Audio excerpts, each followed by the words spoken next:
Friends, ఇప్పుడే అందిన తాజా వార్త. ఘోర విషాదం, గుండెపోటుతో బాలకృష్ణ కన్నుమూత.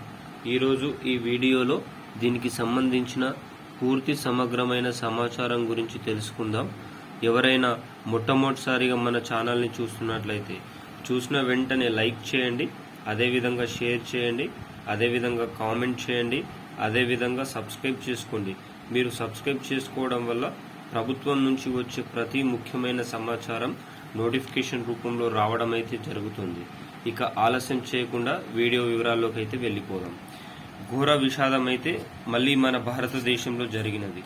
ఈ మధ్యకాలంలో గుండెపోటుతో రాష్ట్రాల ముఖ్యమంత్రి వర్యులు, సినీ నాయకులు, చిన్నలు, పెద్దలు, వయస్సుతో సంబంధం లేకుండా ఒకరి వెనుక మరొకరు మృత్యువాత చెందడం అయితే జరిగింది. ఇలాంటి దుర్ఘటన మరొకటి జరిగినది. బాలకృష్ణ దోషి గారు గుండెపోటుతో చనిపోవడం జరిగినది. ఇతనికి పద్మభూషణ్ అవార్డు కూడా రావడం జరిగినది. ఇతను తన కుటుంబంతో అహ్మదాబాద్లో నివాసం ఉంటున్నాడు. ఇతను 95 సంవత్సరాల జీవితంలో భారత్కు ఎన్నో సేవలను అందించడమైతే జరిగినది.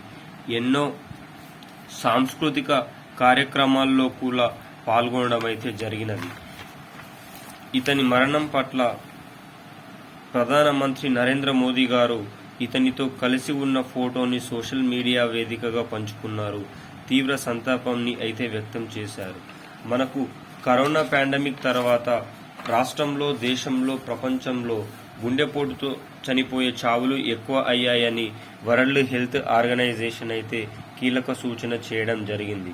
దీనికి గల కారణం మనం తీసుకున్న కోవిషీల్డ్, కోవాక్సిన్ టీకాలలో గుండెపోటును ప్రేరేపించే ఎక్కువ మోతాదులో మెడిసిన్ ఉందనే ఒక ఊహాగానాలు అయితే రావడం జరుగుతుంది.